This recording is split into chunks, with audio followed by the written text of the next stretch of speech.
Hello everyone, আজকে আবার চলে এসেছি দুর্গাপুজো স্পেশাল একটা সেগমেন্ট নিয়ে। তোমাদের আগেই আমি শেয়ার করেছি ষষ্ঠী থেকে দশমী পর্যন্ত তোমাদের নতুন নতুন রেসিপি শেয়ার করব, যা হবে পকেট ফ্রেন্ডলি প্লাস ঘরোয়া পদ্ধতিতে তোমরা বানাতে পারবে কোনো রকম এক্সট্রা এফোর্ট ছাড়া। তো শুরু করা যাক। প্রথমে আমি নিয়ে নিয়েছি 1.5 কেজি মতো চিকেনের পিস, মোটামুটি একটু বড় সাইজের।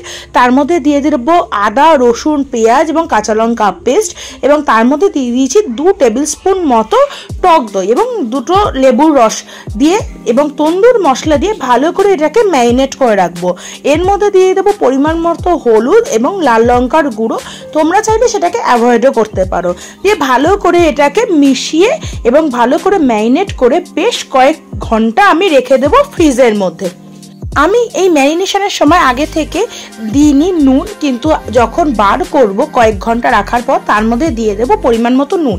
আগে নুন দিলে এর মধ্যে জলটা ছেড়ে যাওয়ার সম্ভাবনা থাকবে এবং মশলাটা গায়ের মধ্যে লাগবে না। এর মধ্যে দিয়ে দিলাম 3 টেবিল স্পুন মতো বেসনের গুঁড়ো, তোমরা চাইলে এখানে কর্নফ্লাওয়ারও দিতে পারো। ভালো করে ম্যারিনেট করে নিলাম। এরপরে ওপর থেকে ছড়িয়ে দেব একটু রাইস ব্র্যান্ড অয়েল, তোমরা চাইলে সর্ষের তেলও ইউজ করতে পারো।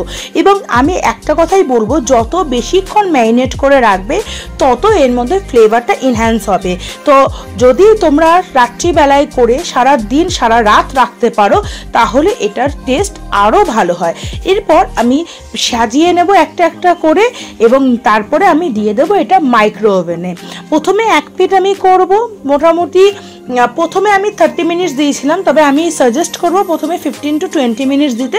তারপরে বার করে সেটাকে আবার একটু অয়েল ব্রাশ করে উল্টে দিয়ে তারপরে তোমরা আরও 20 থেকে 25 মিনিট রাখলেই পুরো মাংস সুন্দর সেদ্ধ হয়ে যাবে।